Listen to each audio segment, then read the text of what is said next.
आम्ही अजिबात विसरू शकत नाही. सुरुवातीच्या काळामध्ये म्हणजे 1.5 महिन्यापूर्वी अचानकपणे विषय असा चर्चेत आला की पनवेलमध्ये आपण एक जयंतीचा कार्यक्रम संपूर्ण समाज बांधवाच्या वतीने घेतला पाहिजे.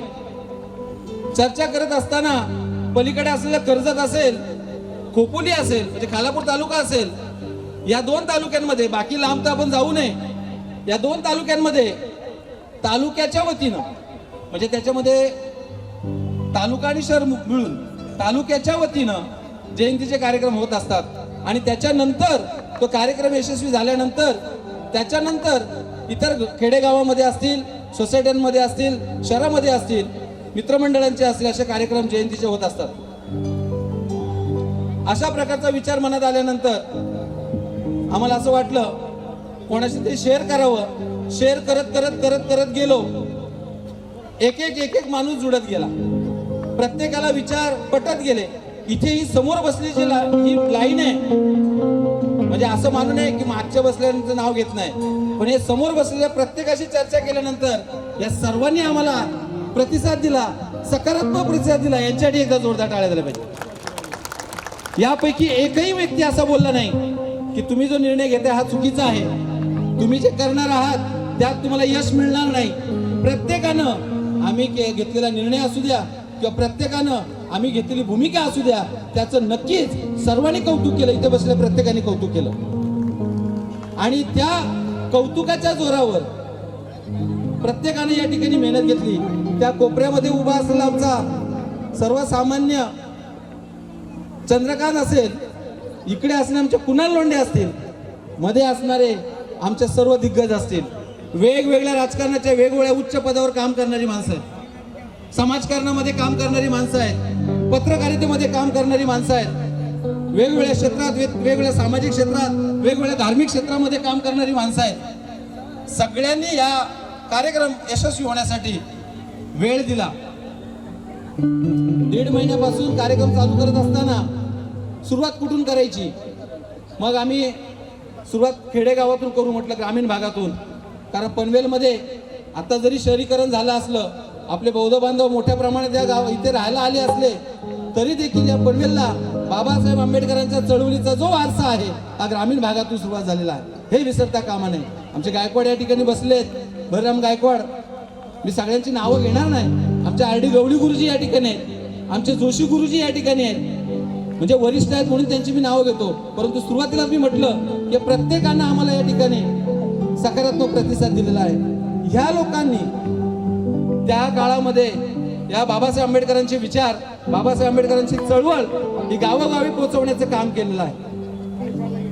या सगळ्यांच्या भेटीगाठी घेतल्या, सगळ्यांना ही संकल्पना मांडली, सगळ्यांना आवडली. ते म्हणाले की बिंदास तुम्ही कार्यक्रम करा, असेच कार्यक्रम झाले पाहिजे, जी काय लागेल ती मदत आम्ही करायला तयार आहोत. मदत हा विषय जेव्हा आला, कोणताही कार्यक्रम करायचा म्हटला तर त्याला निधीची गरज असते, पैसा लागतो, फंड लागतो, तो कुठून उभा करायचा. मग इथे बसलेल्या प्रत्येकाशी चर्चा झाल्यानंतर, समोर बसलेल्यांशी चर्चा केल्यानंतर एक असा निर्णय झाला की आपण हा कार्यक्रम आपल्या स्वतःच्या धम्मदानातून करायचा. आणि इथे धम्मदानातून करत असले तर बसल्या सगळेजण साक्षीदार आहेत. इतर कुठल्याही राजकीय नेता असेल, राजकीय पक्ष असेल, कुठलाही मोठा व्यक्ती असेल, उद्योगपती असेल, त्याचा एकही रुपया या कार्यक्रमासाठी लागलेला नाही. हा जो कार्यक्रम यशस्वी होतोय हे इथे बसले जे लोक आहेत, तुमच्या पुढे मागे आजूला बाजूला जे बसले आहेत, या प्रत्येकानं हा कार्यक्रम यशस्वी करण्यासाठी धम्मदान रूपी मदत केलेली आहे, निधी दिलेला आहे. मग कोणी 500 रुपये जरी दिले असले तरी त्याचंही कौतुक, आणि ज्यांनी 15,000 दिले किंवा 25,000 दिले असतील त्यातही तेवढंच कौतुक. कारण या ठिकाणी धम्मदान त्याची किंमत होत नाही. परंतु आम्ही कोणालाही यामध्ये कोणाला फोर्स केला नाही की एवढेच आले पाहिजेत, तुम्ही मोठ्या पदावर आहात किंवा छोट्या पदावर आहात.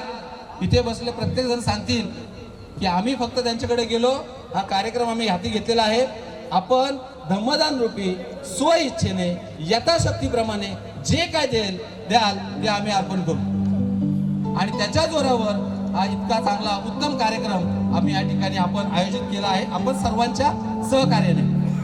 आमची अशी इच्छा आहे, तुम्ही आम्हाला आता जे काय सहकार्य केलं, असंच प्रेम, असंच सहकार्य, अशीच आपुलकीची आणि शाबासकीची थाप आमच्या सर्वांच्या पाठीवर असावी अशी अपेक्षा या सर्वांच्या वतीने आम्ही या ठिकाणी करण्यासाठी आलेलो आहोत. कार्यक्रम करत असताना ग्रामीण भागातील अनेक लोक या ठिकाणी येणार आहेत. आपल्याला परवानगी पण कमी मिळालेली आहे.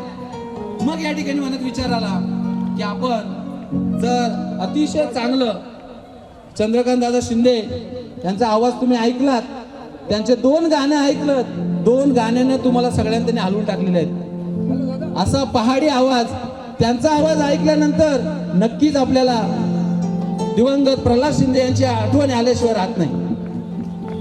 इतका चांगला उत्तम गाण्याचा आस्वाद घेत असताना आनंद घेत असताना आणखीन एक डोक्यात विचार आला की आपण या ठिकाणी इथे आलेल्या आपल्या बांधवांना भोजनाची देखील व्यवस्था करूया, की जेणेकरून कार्यक्रमाचा आनंद घेत असताना भोजनाचा देखील ते आस्वाद घेतील आणि घरी गेल्यानंतर कुठल्याही प्रकारचं जेवण बनवायचं आहे, मुलांना जेवायला द्यायचं आहे किंवा पनवेलमधून बाहेर पडताना कुठल्या तरी हॉटेलमध्ये जेवायला बसायचं आहे, असं कोणाच्या मनामध्ये येऊ नये म्हणून आपण या ठिकाणी जेवणाची व्यवस्था केलेली आहे. जरी आम्ही शब्द जरी वापरत असलो तरी पुन्हा एकदा सांगतो, हे सगळं शक्य झालंय तुमच्या सहकार्यामुळे.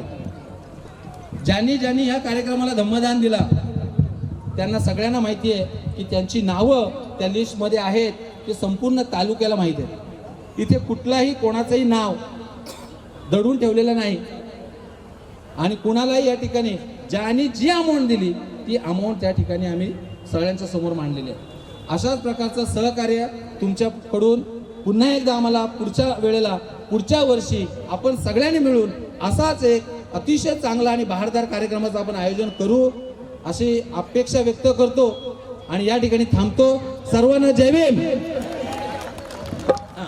आणखीन एक कार्यक्रम चालू असतानाच आपण जेवण चालू करणार आहोत. थोडंसं डिस्टर्ब होईल, परंतु विनंती आहे गडबड गोंधळ न करता 2 काउंटर लावलेले आहेत. एका ठिकाणी सेल्फ सर्व्हिस आहे, दुसऱ्या ठिकाणी ते वाढण्यासाठी तयार आहेत. जसं तुम्हाला वाटेल की जागा कमी झाली आपण या ठिकाणी जाऊ. 2 दिवस पहिल्या दिवशी फक्त मिरवणूक, दुसऱ्या दिवशी काय नाही. त्या ठिकाणी 2 काउंटर लावले.